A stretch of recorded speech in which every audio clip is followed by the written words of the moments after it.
每日清晨醒嚟，雙手僵硬到無法握拳啦，你有冇咁嘅情況啊？好多人以為淨係老化，其實你可能已經俾自己嘅免疫系統背叛啦。全球1800萬人，香港估計40萬患者正喺度經歷呢場無聲嘅戰爭。今集深度解釋類風濕關節炎，教你點樣喺關鍵72小時內扭轉病情。第一部分，認識無聲殺手。類風濕關節炎係絕對唔係單純嘅關節退化，呢個係身體免疫系統搞錯咗，誤以為健康嘅關節組織係敵人，然後就展開持續嘅攻擊。結果點呢？關節開始發炎、腫脹、實痛，之後軟骨同埋骨頭都會一層層被破壞，最後就導致永久變形，手指彎曲變形到無法握拳。全世界現況都幾嚴重。1800萬個患者當中，70%係女性，年紀多數係喺30至55歲之間。香港估計有幾萬名患者，但係好多人冇有及時診斷。為咗乜嘢女性更加容易中招呢？科學家推測同女性荷爾蒙、家族遺傳同埋生活環境都有關係，但係至今真正病因仲未揾到。最驚人嘅係，好多患者以為關節痛就係風濕，自己去戒口或者按摩，結果延遲咗診斷。你要知，每延遲一日，免疫系統就多摧毀一層軟骨。延遲治療嘅患者，關節可能喺2年之內完全破壞咗，導致終身殘疾，要靠輪椅生活。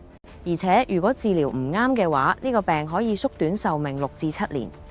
第二部分，晨僵唔等於老化，5大早期警訊你要識。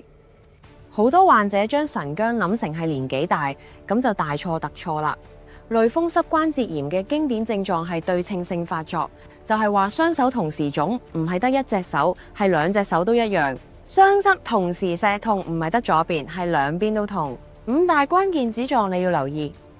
第一，晨僵超過30分鐘，起身之後手指、手腕、膝頭哥硬到無法活動，要活動半個鐘頭以上先至可以緩解。呢個同單純肌肉酸痛完全唔同。老化嘅關節痛活動一陣就會好，但係類風濕嘅晨僵會持續好耐。第二，對稱性關節腫痛，左邊手指腫，右邊都會腫，呢個係對稱性好重要。如果得一邊痛，咁就唔係類風濕，可能係退化性關節炎。第三，關節發紅發熱，一摸就好痛，患處皮膚溫度比周圍高得好明顯，就好似發燒咁，輕輕一撳就劇痛到不得。第四，全身疲倦啊，食慾唔好啊，低燒啊，好多患者首先感到體力下降，食唔落嘢，好似感冒咁，但其實係免疫系統喺度燒緊。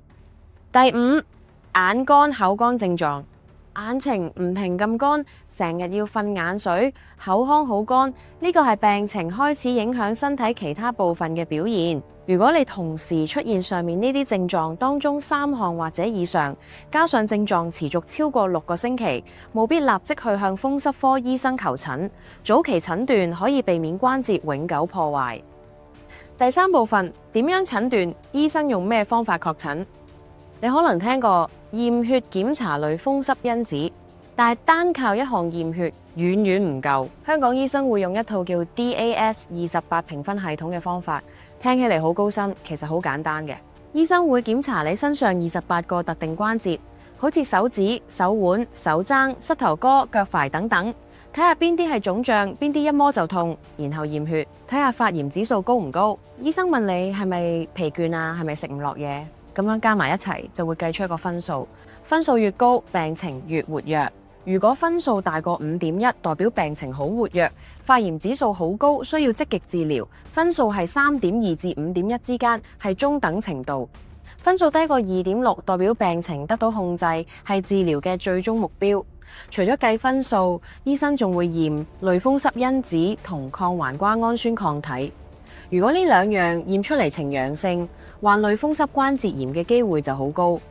醫生仲會用超聲波或者 MRI 睇下關節係咪已經被破壞咗。呢套診斷方法好處係客觀準確，可以追蹤病情進展。有啲患者因為病情控制得好，分數可以維持喺2.6以下，咁就可以避免進一步破壞，保持正常生活。咁第4部分，2026年治療有咩新突破？傳統上，類風濕關節炎係用一步步加強嘅方法治療。第一步用一種叫甲胺蝶靈嘅藥，呢個係改善病情嘅基本藥物。但係咧有個問題，超過一半患者對呢個藥反應唔好，食咗好耐都冇效㗎。如果第一步無效，醫生就會加入生物製劑，呢啲係用基因科技製造出嚟嘅新藥，專門去堵住免疫系統入邊嘅發炎信號，好似止炎針咁，直接針對發炎源頭。呢啲新藥效果好靚。約60%至70%患者食咗之後病情會好轉，但係有個大問題，好貴，一年治療費用可以達到10幾萬港元。香港醫院管理局將佢列做自費項目，患者需要符合某啲條件同埋通過經濟審查先至可以申請撒瑪利亞基金補貼。但係2024年呢，有個好消息，港大醫學院發表咗一個研究，發現有個平價嘅副牌藥叫生物相類似藥 （Similar Biotherapeutic Product）。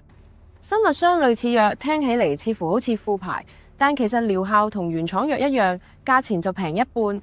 港大研究話，用呢個平價嘅生物相類似藥，15年嘅治療成本係113萬港元，用傳統藥物萊普米特成本係120萬港元。結果呢，平價藥呢唔單止平，而且治療效果更加好嘅。咁生物相類似藥係乜嘢呢？簡單啲講，就係根據原廠藥嘅配方，用新嘅生物科技再整個，療效一樣，安全性一樣，但因為製造方法唔同，所以價錢就平咗一半。過去2年，越嚟越多呢啲平價藥通過香港衛生署審批，日本、韓國、台灣早啲已經用緊，香港都緊跟其後。咁除咗呢啲呢，科研界仲有更加令人鼓舞嘅進展呢。倫敦大學發現人體內建有一個停止開關，可以自動停止過度嘅免疫反應嘅。同時仲有細胞治療、基因治療等等，都喺測試階段，有望喺未來3至5年成為新選擇。第5部分，飲食同運動點樣自救啦？藥物治療係重點，但係飲食同運動同樣關鍵。好多患者誤以為類風濕關節炎要嚴格戒口，咁就錯啦。同痛風唔同，類風濕嘅飲食主要目的係減輕身體發炎、補充營養，而唔係完全禁食某啲嘢。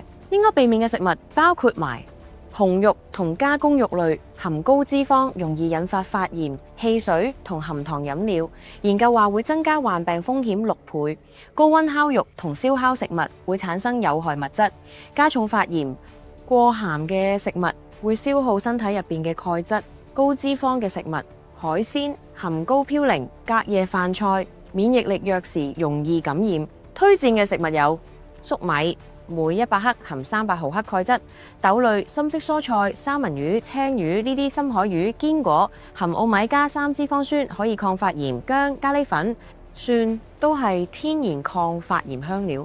核心原則就係低鹽低油，均衡飲食。運動方面呢，患者應該進行3類運動。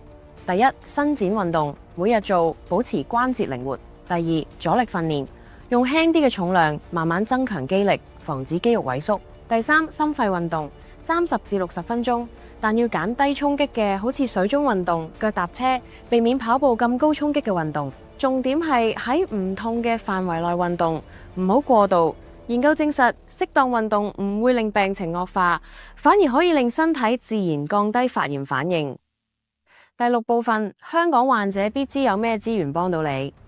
香港患者幸運之處就係擁有好多優質醫療資源。香港風濕病基金會提供免費諮詢同患者支援。香港風濕免疫病中心專門治療呢一個病。港大醫學院風濕科係亞洲頂尖嘅研究機構。2026年，香港醫療面臨挑戰，醫療費用通脹達10.5%，比整體通脹快5倍，即係話睇病越嚟越貴。但係都有好消息，跨境醫療需求增加，大灣區醫療協作深化，越嚟越多 AI 科技應用到診斷上面，令到診斷更加快同準確。患者應該主動同醫生溝通，申請撒瑪利亞基金幫補，或者考慮用平價嘅生物相類似藥。